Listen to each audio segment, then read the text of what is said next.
이 설교단은 성령의 날선 말씀의 검을 다루는 자리라 늘 두렵고 떨리는 곳입니다. 그러나 오늘 제게는 무엇보다도 영광스럽고 감격스러운 자리이기도 합니다. 1993년 3월 제가 신학과 3학년 때 그때는 신과대 체프를 이곳 루스 체프에서 드렸습니다. 3학년들이 기도의 자리가 있어서 저쪽 편에서 기도를 하고 또 기도석에 앉았습니다. 앉아서 보면서 언제쯤 저 설교단에서 내가 말씀을 전하게 될까 생각을 했습니다. 그리고 지금 2019년 3월에 이 자리에 서 있습니다. 제가 바라던 중요한 꿈 하나를 이룬 셈입니다. 기도단에서 설교단까지 정확히 재보진 않았지만 10m도 되지 않는 직선거리로 오는데 26년이 걸렸습니다. 시간당 한 0.04mm를 움직인 셈입니다. 이 짧은 직선거리를 휘휘 돌며 곡선의 길로 이제야 이곳에 섰습니다. 이스라엘 백성들이 가나안 땅에 들어갈 때 이런 기분이었을까 하는 생각도 해봅니다. 10초도 걸리지 않을 거리를 22만 시간을 걸으며 주께로부터 멀어지기도 하고 또 가까워지기도 하고, 그래서 주님의 길을 아슬아슬하게 걸치며 걸어왔습니다. 그래서 이 자리에 제가 설 수 있는 것은 정말 전적이고 넉넉한 하나님의 은혜입니다. 우리는 사순절 절기를 지내고 있습니다. 저는 교회에서는 목사로, 학교에서는 교목으로, 수업에서는 기독교를 가르치는 교수로, 집에서는 신앙의 본이 되어야 하는 아버지로 제 자리매김을 하면서 주의 길을 제대로 걷고 있는지 늘 돌아봅니다. 돌아보면 미끄러운 비탈길에서 비틀비틀 거리는 제 발자국들이 아주 많이 보입니다. 주님의 길을 걷겠다고 서원하고 걷는 길인데도 자꾸 내가 그 길을 제대로 걷고 있는가 하는 의문을 갖게 됩니다. 여러분도 이 주님의 길을 걸으며 내가 그 길을 제대로 걷고 있을까 아마 질문해 보셨을 겁니다. 우리가 하나님께로 가는 길은 거리가 얼마나 될까요? 10m? 5m? 1m? 하나님께는 기도로 순식간에 도달할 수 있기 때문에 그 거리는 물리적으로는 영에 가까운 거리일 겁니다. 그런데 하나님께로 가는 길이 참 멀고도 험합니다. 말과 생각으로는, 그리고 느낌으로는 즉각 하나님께 도달할 수 있을 것 같은데 우리의 온 몸과 마음과 생각을 끌고 가는 데는 시간이 걸립니다. 몸이 말을 안 들어서 혹은 마음이 너무 힘들어서 예배 참여조차도 쉽지 않을 때가 있습니다. 우리가 힘들 때 그 여정에 우리와 동행하는 주변에 많은 분들이 있습니다.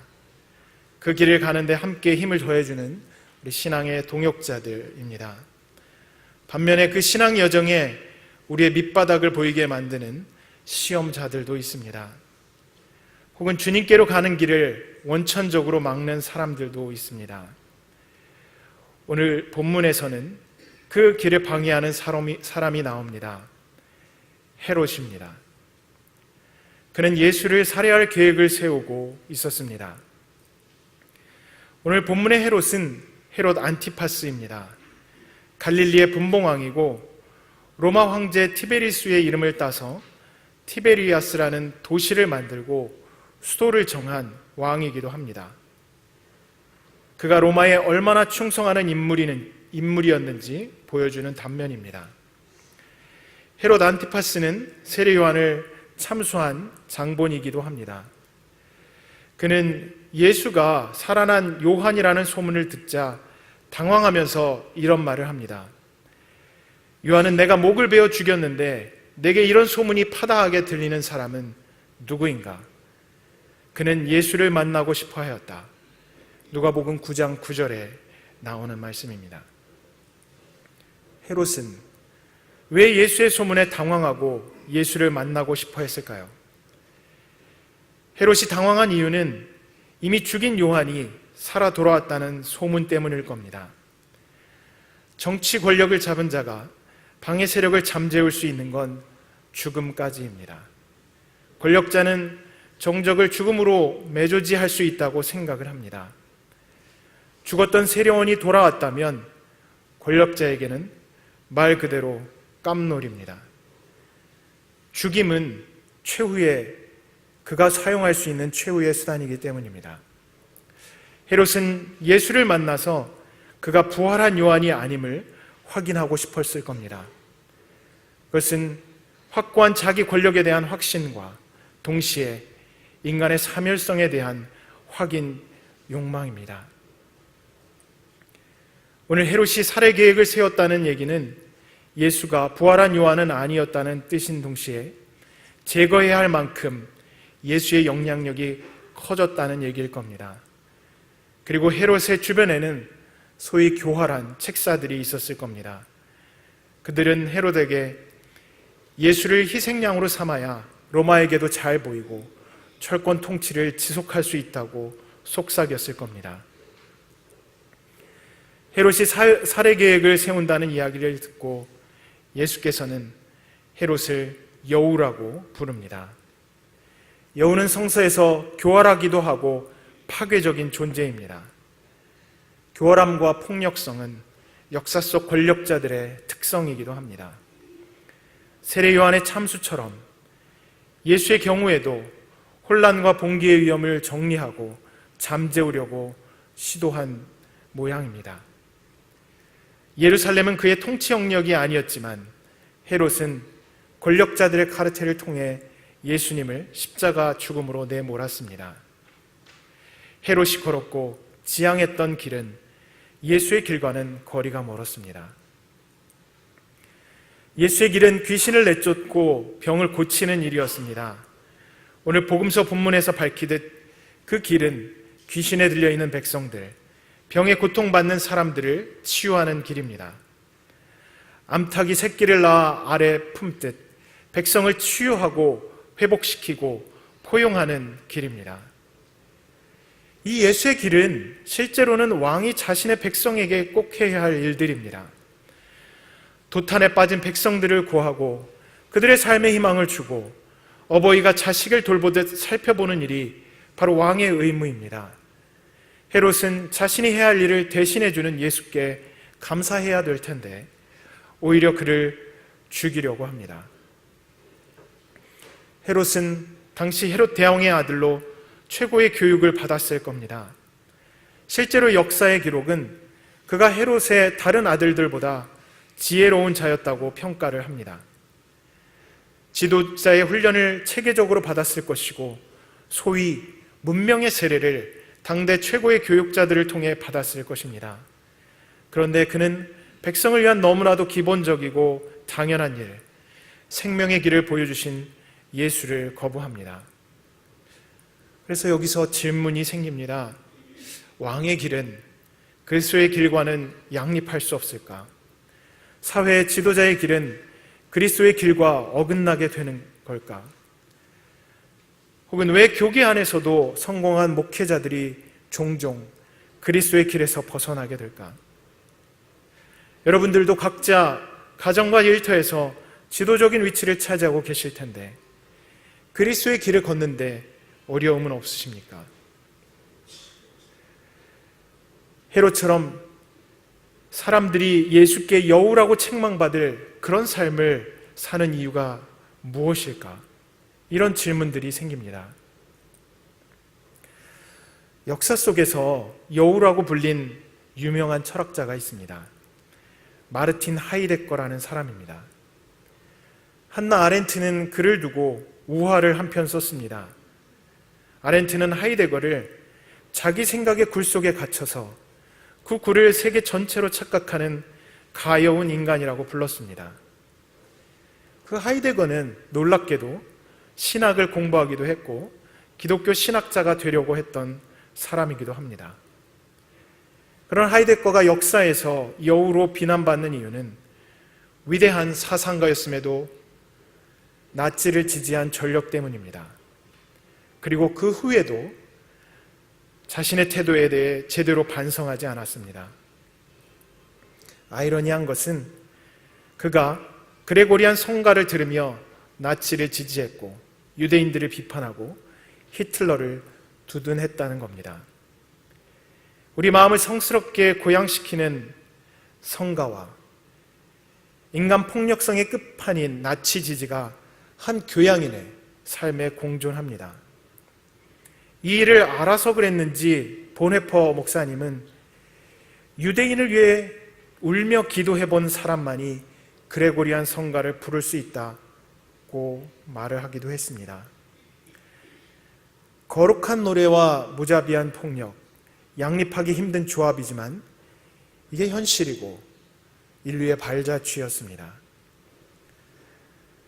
코닐린 집 페이그라는 저술가는 히틀러의 죽음의 수용소, 문명의 광기라는 책에서 문명의 무기력함을 이렇게 비판합니다. 현대 세계는 소위 문명이라는 것을 만들었다. 음악과 미술, 가족 간의 유대, 사랑과 아름다움에 대한 감각, 지성과 교육 등이 그것이다. 그러나 아우슈비츠 대학살 이후 우리는 살인자가 되는 것과 다정한 가장, 그리고 베토벤 애호가가 되는 것 사이에 아무런 모순이 없다는 걸 알게 됐다. 살인자들은 사회 부적응자도, 밑바닥에 속하는 사람도, 폭도들의 무리도 아니었다. 그들은 학자와 예술가, 법률가와 신학자, 귀족이었다. 악을 저지르는 사람들은 극악무도한 사람들, 불법이 몸에 밴 사람들, 피도 눈물도 없는 사이코패스 같은 냉혈한들, 혹은 아무것도 모르는 무지몽매한 사람들이라고 생각하기 쉽습니다. 그러나 역사는 인간 사회의 가장 악한 일들이 교육을 받은 사람들, 특별히 최고의 교육을 받은 사람들에 의해서 아무런 거리낌 없이 자행되었음을 보여줍니다. 다시 말해서 우리가 받는 문명의 교육이 인간의 폭력성을 잠재우기 어렵다는 것입니다. 우리 안에 내재된 폭력성이 우리를 그리스도의 길에서 빗나가게 하고 혹은 그 길을 가로막게 만듭니다. 인간이 그러한 한계를 보이는 이유를 하이데거의 이야기를 통해 또 도움을 얻을 수 있습니다. 아이러니하죠. 하이데거는 인간이 시간에 종속된 존재라고 얘기를 합니다. 그리고 인간은 그 시간에서 도망치려고 자기 자신의 세계에 몰입하는 경향을 보입니다. 거기서 자신의 사멸성을 망각하고 자기가 구축한 세계의 사멸성을 또한 망각합니다. 이러한 경향성은 자신의 실존이 처한 근본 문제, 시간에 종속된 존재의 문제를 회피하기 위한 불가피한 선택이라고 말합니다. 사멸의 운명 앞에서 사멸을 망각하고 회피하며 자기 자신의 세계 안에 갇혀 살 건가? 아니면 사멸을 돌파하며 자신을 넘어서서 모두를 생명의 길로 이끄는 삶을 살 것인가? 이 선택이 주의 길을 걷는 삶과 주의 길을 피하는 삶을 결정짓습니다. 헤롯 안티파스, 그리고 많은 지도자들, 목회자들, 그리고 그리스도를 따르는 이들이 그리스도의 길에서 어긋나는 이유는 사멸의 운명을 돌파하기보다는 회피하고 자기 자신의 세계로 퇴행하기 때문입니다. 그 퇴행의 길이 헤롯의 길이었고 여우의 길이며 우리가 극복해야 할 길입니다. 오늘 본문에서 예수께서는 보아라, 오늘과 내일은 내가 귀신을 내쫓고 병을 고칠 것이요 사흘째 되는 날에는 내 일을 끝낸다 하여라. 그러나 오늘도 내일도 그 다음 날도 나는 내 길을 가야 하겠다고 말씀하십니다. 그의 말씀에서 사멸성이라는 존재의 굴레를 돌파하시려는 예수의 의지를 분명히 읽어낼 수 있습니다. 예수께서는 맡겨진 길을 변함없이 걸으셨습니다. 그 길 마지막에 버티고 있는 죽음을 바라보시면서 멈추지 않으셨습니다. 사순절 기간 동안 우리가 깊이 묵상할 내용입니다. 바리새파 사람들은 걱정하며 예수께 그 길을 멈추고 도피하라고 조언을 합니다. 사멸성의 회피를 생각하고 자기 자신의 세계로 몰입하려 한다면 눈앞에 빤히 보이는 죽음을 피하는 것이 맞습니다. 그러나 예수께서는 그 고난의 길을 그대로 받아들이며 걸어가십니다. 그가 보이신 생명의 길은 사멸성 망각을 위한 길이 아니라 사멸성을 돌파하고 초월하는 길, 부활의 길이기 때문입니다. 그리스도께서 가르친 길을 걸으면 고난의 길을 피하기 어렵습니다. 편하고 쉬운 길이 아니기 때문입니다. 우리 신앙의 선조들도 그 어려운 길을 고통스럽지만 걸으셨습니다. 3.1운동 100주년을 맞이해서 그 길을 걸어가신 분들의 이야기가 많이 소개되고 있습니다. 사순절 묵상에 그분들의 발자취는 우리 신앙생활에 많은 도움이 됩니다. 그중 한 분을 소개하려고 합니다. 신석구 목사님입니다. 그는 3.1운동에서 독립선언서에 서명한 33인 중 한 분입니다. 독립선언식에 참석하고 수감된 뒤 재판정 앞에서 추리독립이라는 질문을 받습니다. 기회가 되면 조선 독립을 계획하려고 하는가 하는 물음입니다. 모진 고문을 받은 후 얻은 질문이라 좀 생각해 보겠다고 말도 할 만한데 그분은 감결하게 항상 그런 생각을 갖고 있다고 대답을 합니다. 신문관이 또 묻습니다. 어떠한 일로 독립을 하려고 하는가? 그의 대답은 선언서와 같다. 나는 조선은 조선민족으로 통치하도록 하려고 생각하였다. 조선은 일본이 약탈하기 때문에 일본은 조선의 원수라고 하지만은 우리는 신에게 몸을 바치고 있으니까 그 원수를 갖겠다고 하지 않고 신의 마음으로 조선을 독립할 것이다. 그러니까 조선은 결코 일본을 위하여 이권을 제공하는 나라가 될 수 없으므로 독립하려고 한다. 이 일은 단지 조선을 위하여서만이 아니고 한편 일본도 이익이 된다고 생각한다. 원수를 갚으려는 마음이 아니라 신의 마음으로, 하나님의 마음으로, 선한 마음으로 독립을 추진하겠다는 대답입니다. 함께 생명의 길로 걸어가는 길을 고통스럽더라도 걷겠다는 선언입니다. 이런 단호하고 결연한 신석구 목사님의 대답은 이분이 원래 강인하고 흔들림 없는 분이었겠구나 생각하게 만들지만 그가 남긴 기도시는 그도 또한 연약함과 나약함을 지닌 인간이었음을 보여줍니다. 신석구 목사님이 쓰신 주님은 거룩하시니라는 기도시입니다.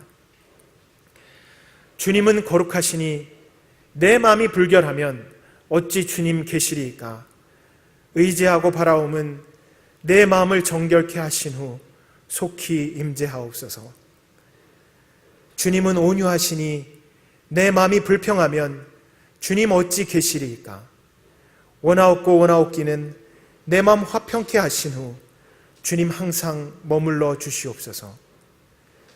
주님은 겸손하시니 내 마음에 교만이 있으면 주님 어찌 계시리이까? 간절히 바라는 말씀 내 마음을 낮추시고 홀로 주관하옵소서. 주님은 사랑이시니 내 마음에 개인적인 욕심이 있으면 주님이 어찌 계시리이까?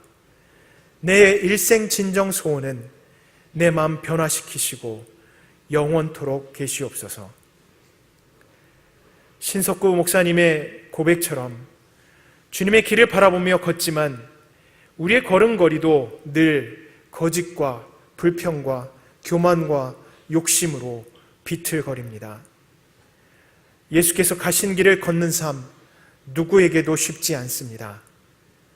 그리고 안타까운 것은 지혜를 갖고 추구하고 있는 사람들에게 더 어렵습니다. 지혜로 포장된 자기 세계가 인간의 사멸성을 감추고 자신이 구축한 세계의 사멸성도 망각하게 하고 그 속에 감추인 폭력성을 미화시키고 주님이 가신 길을 낯선 길로 만들어 버리기 때문입니다.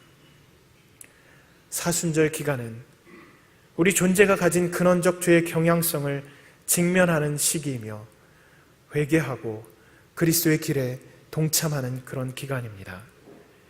우리 모두 그리스도의 길을 걷는 삶이 되길 주의 이름으로 축복합니다. 주께서 걸어가신 길을 정확하게 바라보며 그 길에 지금 우리가 어디 서 있는지 돌아보고 그 길을 겸손하고 우직하게 걸어가는 우리의 모습을 그리며 이 시간 함께 묵상 기도하시겠습니다.